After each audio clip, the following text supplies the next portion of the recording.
Good morning all.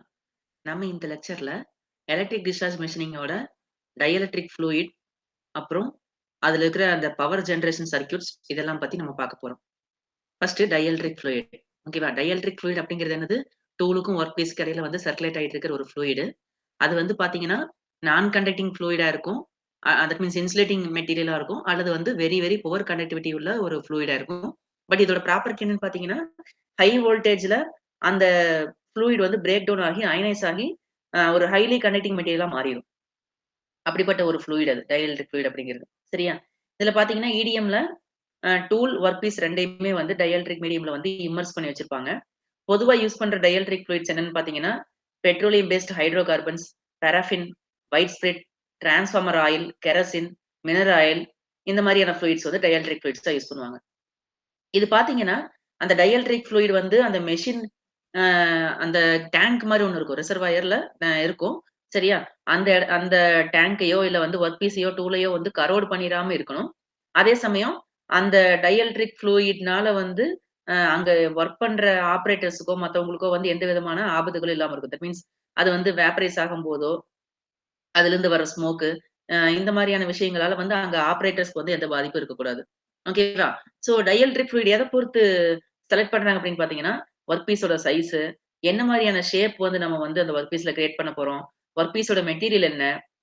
எவ்வளோ tolerance நமக்கு தேவ? நம்ம அச்சீவ் பண்ணணும். மெட்டீரியல் ரிமூவல் ரேட் எவ்வளோ அச்சீவ் பண்ணணும்? சர்ஃபேஸ் ஃபினிஷ் எவ்வளோ நமக்கு தேவ? இதையெல்லாம் பொறுத்து வந்து நம்ம டயல்ட்ரிக் ஃப்ளூயிட் வந்து செலக்ட் பண்றோம். ஓகேவா? அதே மாரி டயலெக்ட்ரிக் ஃப்ளூயிட வந்து அடிக்கடி மாத்திக்கிட்டே இருக்கக்கூடாது. ஓகேவா? ஒரு பர்ட்டிகுலர் மெட்டீரியல் ஒர்க் பீஸ் மெட்டீரியலுக்கு பர்ட்டிகுலர் டயல்ட்ரிக் ஃப்ளூயிட் அப்படிங்கிறத நம்ம ஃபிக்ஸ் பண்ணிடுறோம். சரியா? ஸோ அதே மாரி என்ன விதமான shape, tolerance, material removal rate, work piece size இதுக்காக வேண்டி நம்ம வந்து பர்ட்டிகுலர் அப்ளிகேஷனுக்கு ஒரு டயல்ட்ரிக் ஃப்ளூயிட் நம்ம செலக்ட் பண்ணிடுறோம். முடிஞ்ச வரைக்கும் அந்த அப்ளிகேஷன வந்து ஃபுல்லா கம்ப்ளீட் பண்ணிட்டு, அதுக்கப்புறம் டயல்ட்ரிக் மீடியத்த மாத்தி மறுபடியும் அடுத்த அப்ளிகேஷன் போக பார்க்கணும். ஃப்ரீக்வென்ட்டா அந்த அ ஒர்க் பீஸ மாத்திக்கிட்டே இருக்கிறது. அதுக்காக டயல்ட்ரிக் ஃப்ளூயிட மாத்திக்கிட்டே இருக்கிறது. அந்த மாரி செய்யக்கூடாது. ஓகேவா?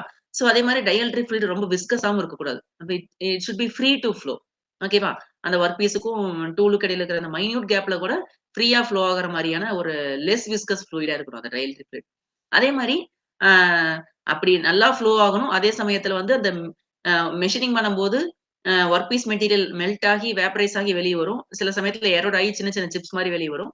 அந்த ஒர்க் பீஸ் மெட்டீரியல வந்து ஃப்ளஷ் அவுட் பண்ணி வெளிய தள்ளுற மாரி இருக்கணும். அப்படி அந்த மைன்யூட் கேப்ல வந்து அந்த மெஷின் ஆயி வெளிய வந்த ஒர்க் பீஸ் மெட்டீரியல் வந்து ஸ்டக் ஆயி நின்னுச்சுன்னா, அதுக்கப்புறம் மெஷினிங்ல ப்ராப்ளம் வரும். ஓகேவா? அடுத்த மெட்டீரியல் வந்து அவ்வளோ சீக்கிரம் ரிமூவ் பண்ண முடியாது. ஸோ மெட்டீரியல் ரிமூவல் ரேட் வந்து அஃபெக்ட் ஆகும். ஸோ அதுக்காக அந்த டயல்ட்ரிக் ஃப்ளூயிட் மெயின் ஃபங்ஷன் என்னன்னா, அந்த அ மெஷின் பண்ண வெளிய வந்த அந்த ஒர்க் பீஸ் மெட்டீரியல வந்து தெளிவா ஃப்ளஷ் அவுட் பண்ணி, அந்த மெஷினிங் ஏரியாவ எப்பவுமே கிளீனாவே வச்சுக்கிறது. ஓகேவா? ஆ அதுக்கு ஃப்ளஷ் அவுட் பண்றதுக்கு நெறைய மெத்தட்ஸ் இருக்கு. அது பார்க்கறதுக்கு முன்னாடி டயட்ரிக் ஃப்ளூயிடான மத்த விஷயங்கள பார்த்துடலாம். சரியா?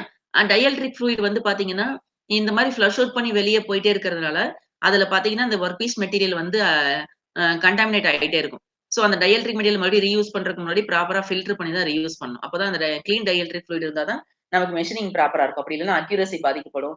மெட்டீரியல் ரிமூவல் ரேட் பாதிக்கப்படும். ஓகேவா? அ அதே மாரி டயல்ட்ரிக் ஃப்ளூயிட் வந்து ஈசிலி அவைலபிளா இருக்கணும். சீப்பா இருக்கணும். ஓரளவுக்காவது ரீசனபிள் காஸ்ட்ல நமக்கு கிடைக்கிற மாரி இருக்கணும். ரொம்ப எக்ஸ்பென்சிவா இருக்கக்கூடாது. ஸோ டயல்ட்ரிக் ஃப்ளூயிடோட மெயின் ஃபங்ஷன் வந்து பார்த்தீங்கன்னா, ஒர்க் பீஸுக்கு டூலுக்கு இடையில இருக்கிற அந்த மெஷின்டு ஒர்க் பீஸ் மெட்டீரியல் வந்து வெளிய வந்த மெட்டீரியல் வந்து ஃப்ளஷ் அவுட் பண்ணி எடுத்துட்டு போறது தான் வந்து டயல்ட்ரிக் ஃப்ளூயிடோட மெயின் ஜாபு. ஓகேவா? அதுல நெறைய விதமான ஃப்ளஷிங் இருக்கு. அ இது பார்த்தீங்கன்னா, இந்த மாரியான ஃப்ளஷிங்க்கு பேரு வந்து பிரஷர் ஃப்ளஷிங். அதாவது ஒர்க் பீஸ்ல ஒரு ஹோல் போட்டு, ஓகேவா? வெளியிருந்து டயல்ட்ரிக் ஃப்ளூயிட பிரஷரைஸ் பண்ணி, அந்த ஒர்க் பீஸ் ஹோல் வழியா இந்த டூலுக்கு ஒர்க் பீஸ்க்கு இடையில இருக்கிற கேப்க்கு அனுப்புவாங்க. ஓகேவா? அப்படி அனுப்பும்போது, இந்த டூல்க்கு ஒர்க் பீஸ்க்கு இடையில இருக்கிற அந்த மெட்டீரியல்ஸ வந்து ரிமூவ் பண்ணி வெளிய போயிரும். ஓகேவா? இது ஒர்க் பீஸ்ல மட்டும் தான் ஹோல் போடுவாங்கன்னு சொல்ல முடியாது. மோஸ்ட்லி வந்து டூல்ல தான் ஹோல் போடுவாங்க. ஏன்னா ஒர்க் பீஸ்ல வந்து அந்த ஹோல் வரக்கூடாது அப்படின்னா, டூல்ல ஹோல் போடுவாங்க. டூல்ல ஹோல் போட்டு பிரஷரைஸ் பண்ணி, அந்த டூல் இருக்கிற ஹோல் வழியா டயல்ட்ரிக் ஃப்ளூயிட அந்த கேப்க்கு அனுப்புவாங்க. அந்த பிரஷர்ல இந்த இடையில இருக்கிற மெட்டீரியல்ஸ் எல்லாம் வந்து அத ஃப்ளஷ் அவுட் பண்ணி வெளிய எடுத்துட்டு போயிரும். Next suction flushing. சக்ஷன் ஃப்ளஷிங்னா சேம் அரேஞ்ச்மென்ட் தான். இங்க பிரஷரைஸ் பண்ணி இந்த கேப்க்கு அந்த எலக்ட்ரிக் ஃப்ளூயிட் அனுப்புறாங்க இல்லையா? இங்க வந்து அத வந்து சக் பண்ணி இழுப்பாங்க. ஓகேவா? லோ பிரஷர் கிரியேட் பண்ணி, சக் பண்ணி அந்த ஃப்ளூயிட வந்து வெளிய இழுப்பாங்க. அப்படி அந்த வர்ற வேகத்துல இந்த மெட்டீரியல்ஸ் இந்த கேப்ல இருக்கிற மெட்டீரியல்ஸ் எல்லாத்தையும் கேரி பண்ணிட்டு வெளிய வந்துரும். ஓகேவா? இதுவும் வந்து வொர்க் பீஸ் வழியா பாஸ் பண்ற செக்ஷன் ஃப்ளஷிங் இருக்கு. டூல் வழியா பாஸ் பண்ற செக்ஷன் ஃப்ளஷிங் இருக்கு. ஓகேவா? பிரின்சிபிள் தான் வேற. இங்க வந்து அரேஞ்ச்மென்ட் சேம் தான். இங்க பிரஷரைஸ் பண்ணி டயல்ட்ரிக் ஃப்ளூயிட் உள்ள அனுப்புவாங்க. அந்த பிரஷர்ல இந்த மெட்டீரியல்ஸ் எல்லாம் எடுத்துட்டு வெளிய வரும். இதுல டயல்ட்ரிக் ஃப்ளூயிட சக் பண்ணி வெளிய இழுப்பாங்க. அந்த வேகத்துல இந்த மெட்டீரியல்ஸ் எல்லாத்தையும் எடுத்துட்டு வெளிய வரும். ஓகேவா? சோ இதுக்கு பேரு சைடு ஃப்ளஷிங். இதுல வந்து டூல்லயும் ஹோல் போட மாட்டாங்க. வொர்க் பீஸ்லயும் ஹோல் போட மாட்டாங்க. 2க்கும் சைட்ல டயல்ட்ரிக் ஃப்ளூயிட பிரஷரைஸ் பண்ணி அனுப்புவாங்க. அப்போ வந்து அந்த கேப்ல இருக்கிற மெட்டீரியல் வந்து ரிமூவ் பண்ணி வெளிய எடுத்துட்டு வரும். This called side flushing. இதுதான் வந்து 3 டைப் ஆஃப் ஃப்ளஷிங் மெத்தட்ஸ். ஓகேவா? நெக்ஸ்ட் டயல்ட்ரிக் ஃப்ளூயிட்ஸோட பங்ஷன்ஸ் என்னன்னு பார்த்தீங்கன்னா, இது ஒரு இன்சுலேட்டிங் மீடியம். ஓகேவா? அதாவது அ அந்த வெரி ஹை வோல்டேஜ் இல்லாம நார்மல் வோல்டேஜ் இருக்கிறப்போ வந்து, அது ஒரு இன்சுலேட்டிங் மீடியமா ஆக்ட் ஆகும்.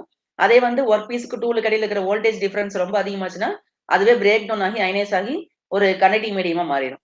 ஓகேவா? சோ அதே மாரி அ அந்த வொர்க் பீஸ்க்கும் டூலுக்கு இடையில ஸ்பார்க் ஒண்ணு ஜெனரேட் ஆகுறதுனால தான், அந்த ஸ்பார்க்கோட ஹீட்ல தான் வொர்க் பீஸ் மெட்டீரியல் மெல்ட் ஆகி வெளிய வருது. ஓகேவா?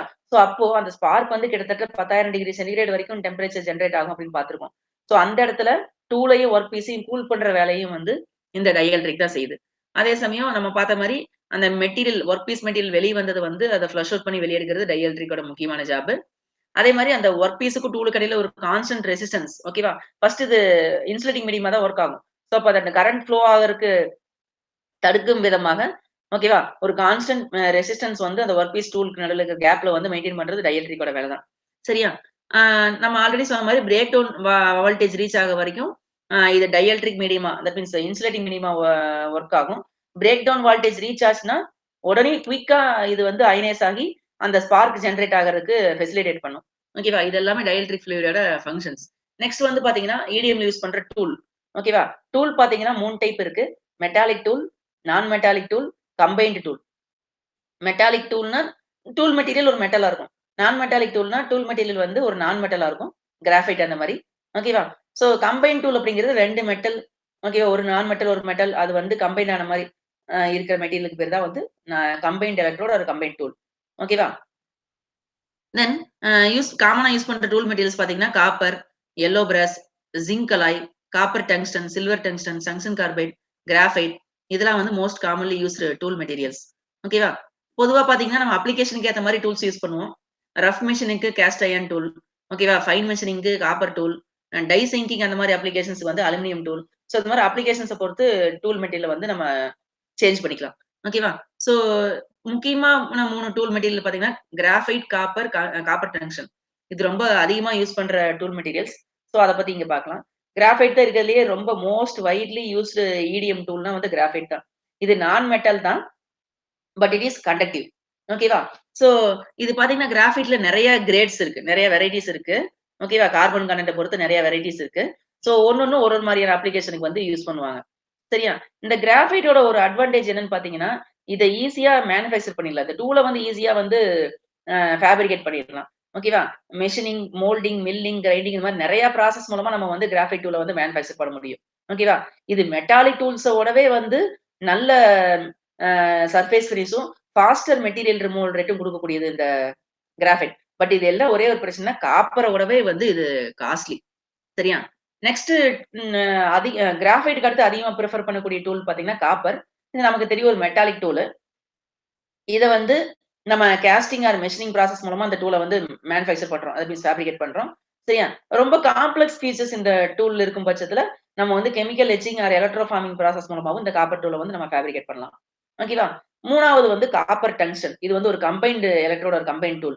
சரியா? இது பார்த்தீங்கன்னா, மெட்டீரியல் ரிமூவல் ரேட் வந்து ரொம்ப கம்மியா தான் இருக்கும். Also it's very costly. ஓகேவா? இத அதிகமா பிரிஃபர் பண்ண மாட்டாங்க. ஓகேவா? பொதுவா டூல் மெட்டீரியல்ஸ எத பொறுத்து செலக்ட் பண்றாங்கன்னு பார்த்தீங்கன்னா, டூலோட சைஸு ஓகேவா? எவ்வளோ மெட்டீரியல் ரிமூவல் ரேட் நமக்கு தேவை? எவ்வளோ சர்ஃபேஸ் ஃபினிஷ் தேவை? எவ்வளோ டாலரன்ஸ் நம்ம அச்சீவ் பண்ணணும்? ஓகேவா? என்ன மாரியான கூலண்ட் யூஸ் பண்றாங்க? இதெல்லாம் பொறுத்து நம்ம டூல் மெட்டீரியல்ஸ் வந்து செலக்ட் பண்றோம். டூல் பொதுவா எப்படி இருக்கணும்? அதுக்கான கிரைட்டீரியா என்னன்னு பார்த்தீங்கன்னா, லோ எரோஷன் ரேட். ஓகேவா? நம்ம வந்து அந்த EDMல ஸ்பார்க்ல தான் மெஷினிங் நடக்குது. அந்த ஸ்பார்க்னால வொர்க் பீஸ் மட்டும் மெல்ட் ஆகுறதில்ல, டூலும் சேர்ந்து எரோட் ஆகும். சோ, டூலோட எரோஷன் ரேட் வந்து குறைவா இருக்கணும். எலக்ட்ரிக்கலி கண்டக்டிவா இருக்கணும். கட்டாயம் வந்து டூல் எலக்ட்ரிக்கலி கண்டக்டிவா இருந்தா தான் எலக்ட்ரான்ஸ் எமிட் ஆகும். ஓகேவா? அப்பதான் ஸ்பார்க் கிரியேட் ஆகும். அப்பதான் மெஷினிங்கே பண்ண முடியும். ஸோ டூல் வந்து எலக்ட்ரிக்கலி கண்டக்டிவா இருக்கணும். தென் வந்து it should have good machinability. ஓகேவா? ஈஸியா ஃபேப்ரிகேட் பண்ணக்கூடியதா இருக்கணும். ஓகேவா? மெல்டிங் பாயிண்ட் அதிகமா இருக்கணும். அப்பதான் டூல் மெல்ட் ஆயிராது அந்த ஸ்பார்க்கோட ஹீட்ல. Then high electron emission. Emission அதிகமா இருந்தா எலக்ட்ரான் எமிஷன் அதிகமா இருந்தா தான் ஸ்பார்க்கோட டென்சிட்டி அதிகமா இருக்கும். மெட்டீரியல் யூனிட் அதிகமாகும். ஸோ இதெல்லாம் டூல் ஓட பேசிக் ரிக்வயர்மென்ட்ஸ். ஓகேவா? டூல் வேர். ஓகேவா? பொதுவா வந்து கன்வென்ஷனல் மெஷினிங்ல இருக்க மாரி அ டூலுக்கும் ஒர்க் பீஸுக்கு இடையில வந்து கான்டாக்ட் பிசிக்கல் கான்டாக்ட் கிடையாது. பட் அந்த ஸ்பார்க்கோட ஹீட்னால டூலும் கொஞ்சம் வியர் ஆகும். ஓகேவா? சோ அதுக்கு வியர் ரேஷியோன்னு ஒண்ணு கால்குலேட் பண்றாங்க. வியர் ரேஷியோ அப்படிங்கிறது ஒர்க் பீஸ் எவ்வளவு மெட்டீரியல் ரிமூவ் பண்றோம். அதுக்கேத்த மாரி டூல் எவ்வளவு வந்து எரோட் ஆகுது. இந்த 2க்குரிய ரேஷியோ தான் வந்து வியர் ரேஷியோ. சரியா? இது ஒரு ஒரு டூல் மெட்டீரியலுக்கும் வித்தியாசப்படும். பிராஸ் டூல்னா 1:1 இருக்கும். காப்பர் டூல்னா 2:1, காப்பர் டங்ஸ்டன்னா 8:1. கிராஃபைட் டூல்ஸ் வந்து அதோட கிரேட பொறுத்து 5:1ல இருந்து 50:1 வரைக்கும் இருக்கு அதோட வியர் ரேஷியோ. சரியா? சோ நெக்ஸ்ட் பார்க்கிறது வந்து மெட்டீரியல் ரிமூவல் ரேட். ஓகேவா? மெட்டீரியல் ரிமூவல் ரேட் பொதுவா வந்து இடிஎம்ல எத பொறுத்து இருக்குன்னா வந்து கரண்ட் டென்சிட்டி பொதுவா பொறுத்து தான் இருக்குது. சோ கரண்ட் டென்சிட்டி அதிகமாக, அதிகமாக அந்த ஸ்பார்க்கோட எனர்ஜி அதிகமாகும். அப்போ வந்து மெட்டீரியல் வந்து ஃபாஸ்ட்டா ரிமூவ் ஆகும். பட் அதே சமயம் கரண்ட் டென்சிட்டி அதிகமா இருந்துச்சுன்னா, மெட்டீரியல் ரிமூவல் ரேட் அதிகமா இருக்குமே தவிர, சர்ஃபேஸ் ஃபினிஷ் நமக்கு புவரா தான் இருக்கும். அப்ப என்ன பண்ணுவாங்க இடிஎம்ல, ஃபர்ஸ்ட் ரஃப் மெஷினிங் பண்ணுவாங்க. ரஃப் மெஷினிங் பண்றப்ப மெட்டீரியல் ரிமூவல் ரேட் ஃபாஸ்டரா இருக்கும். சர்ஃபேஸ் ஃபினிஷ் புவரா இருக்கும். அதுக்கு வந்து கரண்ட் டென்சிட்டி அதிகமா வச்சுக்குவாங்க. தென் என்ன பண்ணுவாங்கன்னா, ஒரு ஃபைன் சர்ஃபேஸ் கொண்டு வரதுக்காக ஃபைன் மெஷினிங் செகண்ட் டைம் பண்ணுவாங்க. அப்ப வந்து அ கரண்ட் டென்சிட்டிய கம்மியா வச்சுப்பாங்க. அப்ப மெட்டீரியல் வந்து ஸ்லோவா ரிமூவ் பண்ணும். பட் சர்ஃபேஸ் ஃபினிஷ் வந்து நமக்கு ஸ்மூத்தா கிடைக்கும். சோ இடிஎம் வந்து 2 ஸ்டெப்பா பண்ணுவாங்க. ஓகேவா? சோ மெட்டீரியல் ரிமூவல் ரேட் வந்து பொதுவா ஒர்க் பீஸ் மெட்டீரியல பொறுத்தும் இருக்குது. ஓகேவா? ஒர்க் பீஸோட மெல்டிங் பாயிண்ட் வந்து கம்மியா இருந்துச்சுன்னா, மெட்டீரியல் வந்து ஃபாஸ்ட்டா ரிமூவ் ஆகும். ஏன்னா வந்து அந்த ஸ்பார்க்கோட எனர்ஜில சீக்கிரம் மெல்ட் ஆகி வெளிய வந்துரும். அப்போ வந்து ஃபாஸ்ட்டா மெட்டீரியல் ரிமூவ் ஆகும். பட் மெல்டிங் பாயிண்ட் அதிகமா இருந்துச்சுன்னா வந்து நமக்கு ஸ்பார்க்குக்கு அதிக எனர்ஜி தேவைப்படும். அப்ப மெட்டீரியல் வந்து மெல்ட் ஆகுறதுக்கு கொஞ்சம் கஷ்டப்படும். ஓகேவா? கம்மியா தான் மெல்ட் ஆகும். அப்போ வந்து மெட்டீரியல் ரிமூவ் ரேட்டும் வந்து ஸ்லோவா தான் இருக்கும். ஓகேவா? சோ இது 2யும் இணைக்கிறதுக்கு ஒரு ஈக்குவேஷன் இருக்கு. MRR is equal to 2.44 by melting point in degree centigrade divided sorry power 1.25. ஓகேவா? சோ மெல்டிங் பாயிண்ட்க்கும் மெல்டிங் பாயிண்ட் கம்மியாச்சுன்னா மெட்டீரியல் ரிமூவ் அதிகமாகும். மெல்டிங் பாயிண்ட் அதிகமாச்சுன்னா மெட்டீரியல் ரிமூவ் குறையும். ஓகேவா?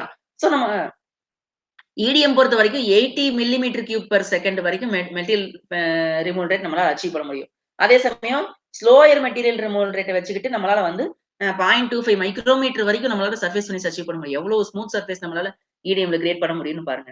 சரியா? தென் நம்மளால வந்து குளோஸ் டாலரன்ஸ் கூட இடிஎம்ல அச்சீவ் பண்ண முடியும். ஓகேவா?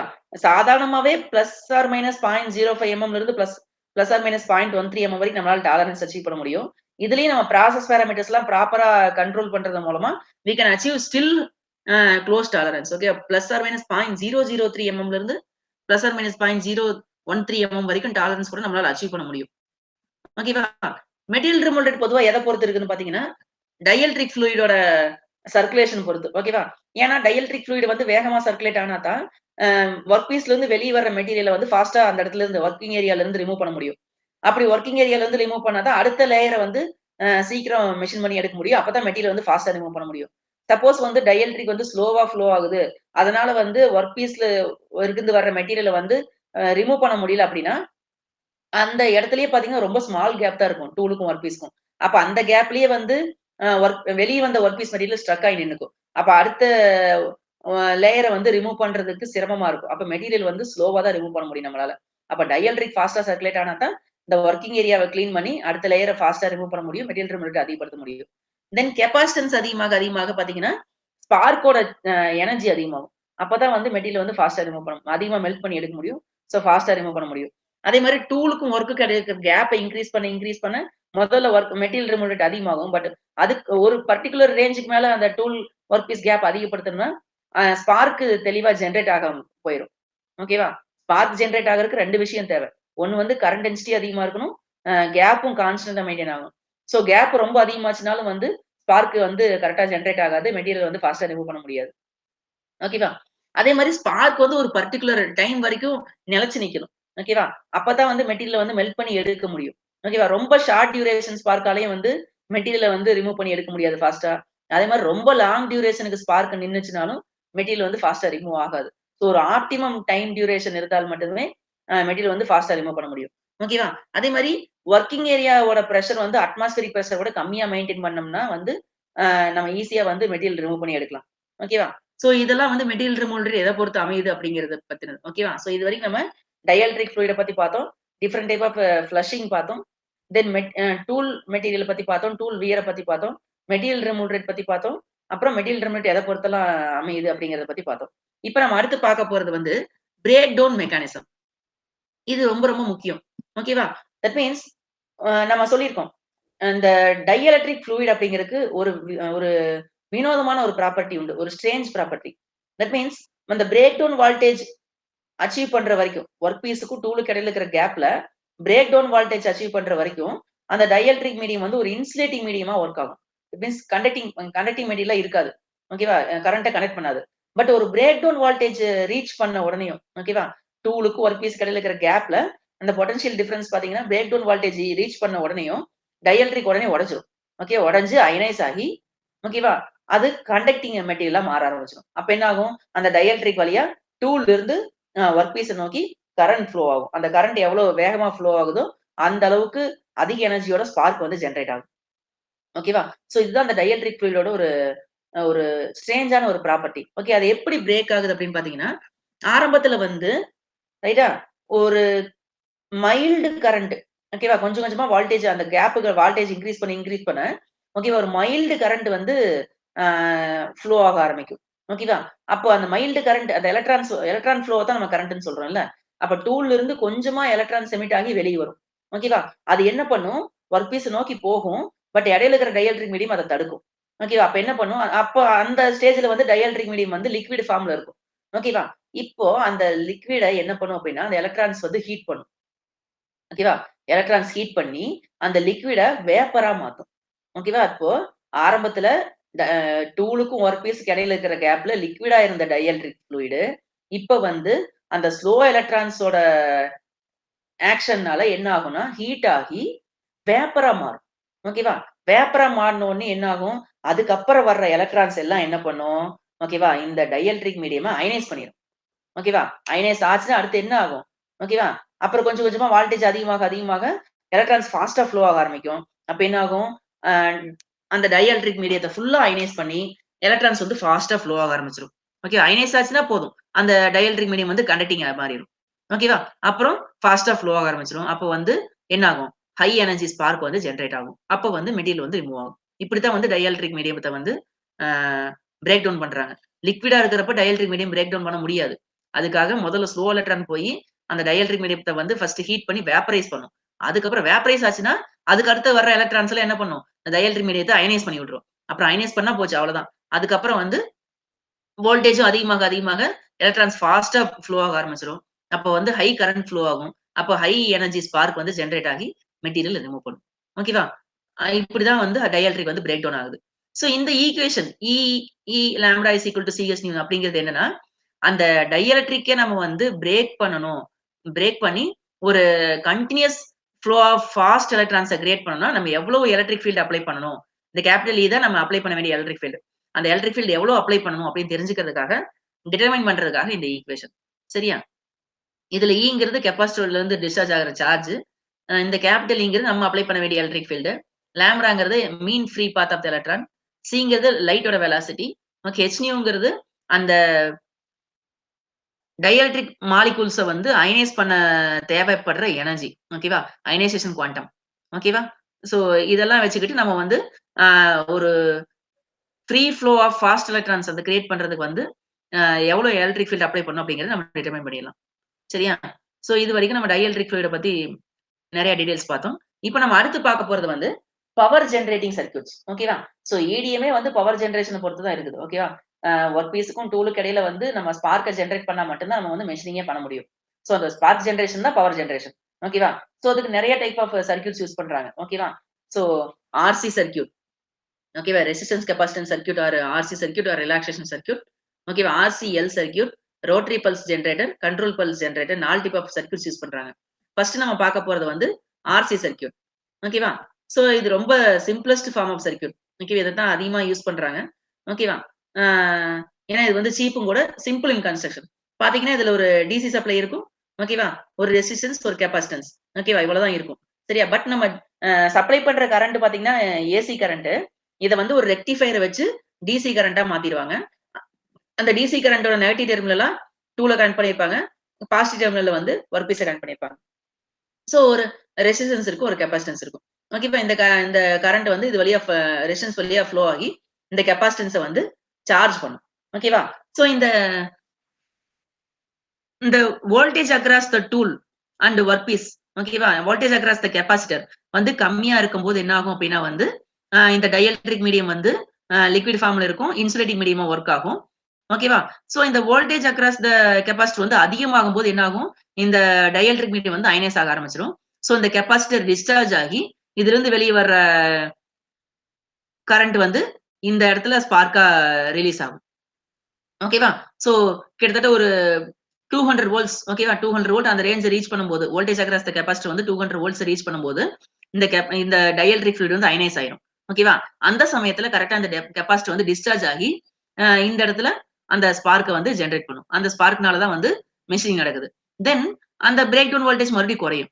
ஓகேவா? அந்த வோல்டேஜ் அக்ராஸ் த கெபாசிட்டர் மறுபடியும் குறையும். ஓகே குறைஞ்சு ஒரு 12 வோல்ட் அந்த ரேஞ்சுக்கு வரும்போது என்ன ஆகும்? இந்த கெபாசிட்டர் வந்து ரிலீஸ் ஆகுற சார்ஜ் வந்து ஸ்டாப் ஆயிரும். அப்ப என்ன ஆகும்? ஸ்பார்க் வந்து ஆஃப் ஆயிரும். தென் மறுபடியும் இந்த கெபாசிட்டர் வந்து கன்டினியூஸா சார்ஜ் ஆயிட்டே இருக்கும்ல. மறுபடியும் இந்த பிரேக் டவுன் வோல்டேஜ் அச்சீவ் பண்ண உடனேயும் என்ன ஆகும்? இந்த கெபாசிட்டர் அகைன் டிஸ்சார்ஜ் ஆகி ஸ்பார்க்க ஜெனரேட் பண்ணும். மறுபடியும் வோல்டேஜ் குறைய அந்த 12 வோல்ட்ட ரீச் பண்ண உடனே கெபாசிட்டர் டிஸ்சார்ஜ் ஆகுறது நின்றும். ஓகேவா?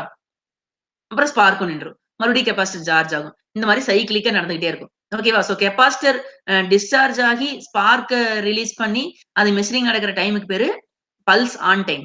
ஓகேவா? அதுவே அந்த கெபாசிட்டர் வந்து சார்ஜ் ரிலீஸ் பண்றத நிறுத்திட்டு, ஓகேவா? தான் சார்ஜ் ஆகுற டைமுக்கு பேரு பல்ஸ் ஆஃப் டைம். ஓகேவா? சோ ஆன், ஆஃப் அப்படின்னு மாறி வந்துகிட்டு இருக்கும். இதுல ஒரு பிரச்சனை என்ன? 2 பிரச்சனை. ஓகேவா? 1 சரியா? இந்த கெபாசிட்டர்ல இருந்து டிஸ்சார்ஜ் ஆகி ஸ்பார்க் வருது இல்லையா? இந்த ஸ்பார்க் ரொம்ப நேரம்லாம் நீடிச்சு நிக்காது. ஓகேவா? வெரி ஷார்ட் டியூரேஷன் மட்டும் தான் இந்த ஸ்பார்க்க வந்து ஜெனரேட் பண்ண முடியும். இந்த சர்க்யூட்டால. ஓகேவா? அதனால மெட்டீரியல் ரிமூவல் ரேட் வந்து ரொம்ப ரொம்ப குறைவா இருக்கும். 2வது காரணம், இந்த கெபாசிட்டர் எகைன் சார்ஜ் ஆகணும். ஓகேவா? ஒரு வாட்டி டிஸ்சார்ஜ் ஆகி ஸ்பார்க்க ஜெனரேட் பண்ணிட்டு, மறுபடியும் வோல்டேஜ் குறைஞ்சதுக்கு அப்புறம் இந்த கெபாசிட்டர் மறுபடியும் சார்ஜ் ஆனா தான் அடுத்த ஸ்பார்க்க ஜெனரேட் பண்ண முடியும். அப்படி சார்ஜ் ஆகுற டைமு இந்த சர்க்யூட்ட பொறுத்தவரைக்கும் ரொம்ப அதிகம். ஓகேவா? அப்போ என்ன பண்ணணும்னா, ஒரு ஸ்பார்க்குக்கும் இன்னொரு ஸ்பார்க்குக்கு இடையில இருக்கிற gap that means capacitor charge ஆகுற டைம் அது ரொம்ப ரொம்ப அதிகம் அப்படிங்கிறனால, மேக்ஸிமம் நம்பர் ஆஃப் ஸ்பார்க்ஸ வந்து நம்மளால ஜெனரேட் பண்ண முடியாது. எவ்வளவுக்கு எவ்வளோ அதிக ஸ்பார்க்க நம்ம ஜெனரேட் பண்றோமோ, அந்த அளவுக்கு தான் மெட்டீரியல் ஃபாஸ்ட்டா ரிமூவ் ஆகும். பட் இங்க சார்ஜிங் டைமே ரொம்ப அதிகம் அப்படிங்கிறனால, மினிமம் நம்பர் ஆஃப் ஸ்பார்க்ஸ தான் நம்மளால ஜெனரேட் பண்ண முடியும். அப்போ வந்து மெட்டீரியல் ரிமூவல் ரேட் ரொம்ப ரொம்ப லோவா இருக்கும். இந்த ஆர்சி சர்க்யூட் பொறுத்தவரைக்கும். சரியா? இது ஓரளவுக்கு ஓவர் கம் பண்றதுக்கு கொண்டு வந்தது தான் இந்த ஆர்சிஎல் சர்க்யூட். ஓகேவா? இதுல பார்த்தீங்கன்னா, சேம் கன்ஸ்ட்ரக்ஷன் தான். இதுல ஒரே ஒரு காயில் மட்டும் எக்ஸ்ட்ரா இருக்கும். ஓகேவா? இண்டக்டன்ஸ் இது. ஓகேவா? So L. ஓகேவா? இது எதுக்கு அப்டின்னா, இந்த கெபாசிட்டர் சார்ஜிங் டைம குறைக்கிறதுக்காக. ஓகேவா? கெபாசிட்டர் சார்ஜிங் டைம குறைக்கிறது மூலமா, நம்ம வந்து கெபாசிட்டர் கொஞ்சம் ஃபாஸ்ட்டா சார்ஜ் ஆகும். சோ இன்னும் அதிகமான ஸ்பார்க் வந்து நம்மளால ஜெனரேட் பண்ண முடியும். இன்னும் கொஞ்சம் மெட்டீரியல் ரிமூவல் ரேட் நம்மளால இம்ப்ரூவ் பண்ண முடியும். பட் இதுவுமே மெட்டீரியல் ரிமூவல் ரேட் கம்மி தான். இந்த ஆர்சி சர்க்யூட்ட கம்பேர் பண்ணும்போது, ஆர்சிஎல் சர்க்யூட்டோட மெட்டீரியல் ரிமூவல் ரேட் அதிகம். பட் இதுவுமே புவர் மெட்டீரியல் ரிமூவல் ரேட் தான். ஓகேவா? இந்த 2ஓட டிராபேக்கையும் ஓவர் கம் பண்றதுக்காக கொண்டு வரப்பட்டது தான் இந்த ரோட்டரி பல்ஸ் ஜெனரேட்டர். ஓகேவா? இந்த ரோட்டரி பல்ஸ் ஜெனரேட்டர்ல பார்த்தீங்கன்னா, எக்ஸ்ட்ரா ஒரு டயோட் இருக்கும். ஓகேவா? சோ, இதுல பார்த்தீங்கன்னா, கெபாசிட்டர் டிஸ்சார்ஜ் ஆகும்போது, ஓகேவா? இந்த டயோடு வழியா டிஸ்சார்ஜ் ஆகும். சோ, அப்ப வந்து இந்த ஸ்பார்க் வந்து ஓரளவுக்கு கொஞ்சம் லாங் டியூரேஷனுக்கு நீடிச்சு நிக்கும். ஓகேவா? ஆல்சோ இன்னொரு ஹால்ஃப் ஆஃப் த சைக்கிள்ல வந்து ஃபர்ஸ்ட் ஹால்ஃப் ஆஃப் சைக்கிள்ல வந்து கெபாசிட்டர் டிஸ்சார்ஜ் ஆகுது. டயோடு வழியா டிஸ்சார்ஜ் ஆகுது. சோ, அதனால இந்த ஸ்பார்க்கோட டியூரேஷன் வந்து கொஞ்சம் அதிகமா இருக்கும். அதனால கொஞ்சம் மெட்டீரியல் அதிகமா ரிமூவ் ஆகும். அதே சமயம் செகண்ட் ஹால்ஃப் ஆஃப் த சைக்கிள்ல வந்து இந்த டிசி ஜெனரேட்டர் பிளஸ் கெபாசிட்டர் இந்த 2ஓட மொத்த வோல்டேஜையும் சேர்த்தி இந்த கேப்க்கு சப்ளை பண்ணும். அப்ப என்ன ஆகும்? வோல்டேஜ் ரொம்ப அதிகமா இருக்கும். அப்ப எலக்ட்ரான் ஃப்ளோ ரொம்ப வேகமா இருக்கும். அப்ப கரண்ட் டென்சிட்டி அதிகமா இருக்கும். அப்ப ஸ்பார்க்குக்கான எனர்ஜியும் அதிகமா இருக்கும். அப்ப மெட்டீரியல் ரேட் இன்னும் அதிகமாகும். ஓகேவா? ரெண் அ ஒரு ஒரு சைக்கிள்லயே 2 half. First half of the சைக்கிள்ல வந்து கெபாசிட்டர் டிஸ்சார்ஜ் ஆகும். டிஸ்சார்ஜ் ஆகுறது டயோடு வழியா டிஸ்சார்ஜ் ஆகும். அதனால ஸ்பார்க் வந்து ரொம்ப நேரத்துக்கு நீடிச்சு நிக்கும். அதன் மூலமா மெட்டீரியல் வந்து அதிகமா ரிமூவ் ஆகும். மெட்டீரியல் ரிமூவ் அதிகமாகும். எகைன் ஃபர்தர் மெட்டீரியல் ரிமூவல் எப்படி அதிகப்படுத்துறாங்கன்னு பாருங்க. செகண்ட் ஹால்ஃப் ஆஃப் த சைக்கிள்ல வந்து இந்த டிசி ஜெனரேட்டர்ல இருக்கிற வோல்டேஜ் பிளஸ் இந்த கெப்பாசிட்டர் சார்ஜ் ஆகி அதுல ஸ்டோர் ஆயிருக்கிற வோல்டேஜ் இந்த 2ம் சேர்ந்து இந்த கேப்புக்கு சப்ளை பண்ணுவாங்க. அப்படி அதிகமான வோல்டேஜ் சப்ளை பண்றதுனால, எலக்ட்ரான்ஸ் ரொம்ப ஃபாஸ்ட்டா மூவ் ஆகும். அப்ப கரண்ட் டென்சிட்டி அதிகமாகும். அப்ப ஸ்பார்க்கோட எனர்ஜி இன்னும் அதிகமாகும். அப்ப வந்து நம்ம மெட்டீரியல் ரிமூவல் ரேட் வந்து இன்னுமே அதிகமாகும். ஓகேவா? சோ மெட்டீரியல் ரிமூவல் ரேட் நம்ம அதிகப்படுத்துறோம். பட் சர்ஃபேஸ் ஃபினிஷ் நம்மளால அச்சீவ் பண்ண முடியுமானா, கண்டிப்பா அச்சீவ் பண்ண முடியாது. ஓகேவா? அது இதுல ஒரு டிஸ்அட்வான்டேஜ் தான். அது மறுக்க முடியாத விஷயம். ஓகேவா? நெக்ஸ்ட் இதோட ஒரு சின்ன அட்வான்ஸ்மென்ட் தான் வந்து இந்த கண்ட்ரோல்டு பல்ஸ் ஜெனரேட்டர் சர்க்யூட். இதுல ஒரே ஒரு மாடிஃபிகேஷன் என்னன்னு பாத்தீங்கன்னா, இந்த ஸ்விட்ச் சரியா? இந்த ஸ்விட்ச் பாத்தீங்கன்னா, ஒண்ணா வந்து கேத்தோட் சாரி வேக்யூம் டியூப் அல்லது வந்து ஒரு டிரான்சிஸ்டர். ஓகேவா? இந்த ஸ்விட்ச் எதுக்கு அப்டின்னா, சப்போஸ் இந்த சர்க்யூட்ல ஷார்ட் சர்க்யூட் ஆயிருச்சுன்னா, சரியா? கரண்ட்ட ஸ்டாப் பண்ணும். ஓகேவா? கரண்ட் ஃப்ளோ ஆகுறத ஸ்டாப் பண்ணும். பட் இந்த சர்க்யூட்ல மேல இருக்கிற சர்க்யூட்ல சரியா? ஷார்ட் சர்க்யூட் ஆயிட்டா கரண்ட் ஃப்ளோவ ஸ்டாப் பண்றதுக்காக எந்த விதமான ஸ்விட்சிங் ஆக்ஷனும் கிடையாது. பட் இதுல ஒரே ஒரு அட்வான்ஸ்மென்ட் தான். சரியா? இந்த ஸ்விட்ச் இருக்கிறனால, சப்போஸ் இந்த சர்க்யூட் வந்து ஷார்ட் சர்க்யூட் ஆயிருச்சுன்னா, இந்த கரண்ட் ஃப்ளோவ ஸ்டாப் பண்ணிரும். இந்த ஸ்விட்ச் ஆஃப் ஆகி கரண்ட் ஃப்ளோ ஸ்டாப் பண்ணிரும். இது ஒண்ணு தான் இந்த கண்ட்ரோல்டு பல்ஸ் ஜெனரேட்டர்ல இருக்கிற அட்வான்டேஜ். ஓகேவா? சோ இந்த லெக்சர்ல நம்ம வந்து டை எலக்ட்ரிக் ஃப்ளூயிட பத்தி பார்த்தோம்.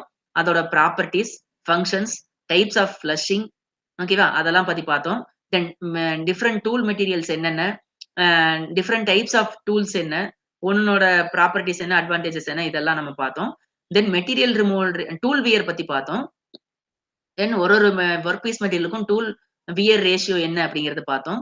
தென் மெட்டீரியல் ரிமூவல் ரேட் எத பொறுத்தெல்லாம் இருக்கு அப்படிங்கிறதெல்லாம் பத்தி பார்த்தோம். தென் பவர் ஜெனரேஷன் சர்க்யூட்ஸ்ல 4 டைப் பார்த்தோம். ஓகேவா? Relaxation circuit or RC circuit, RCL circuit, அப்புறம் rotary pulse generator, controlled pulse generator circuit. ஓகேவா? சோ நெக்ஸ்ட் செஷன்ல நம்ம வயர் கட் இடிஎம் பத்தி பார்க்கலாம். ரைட்? Till then by.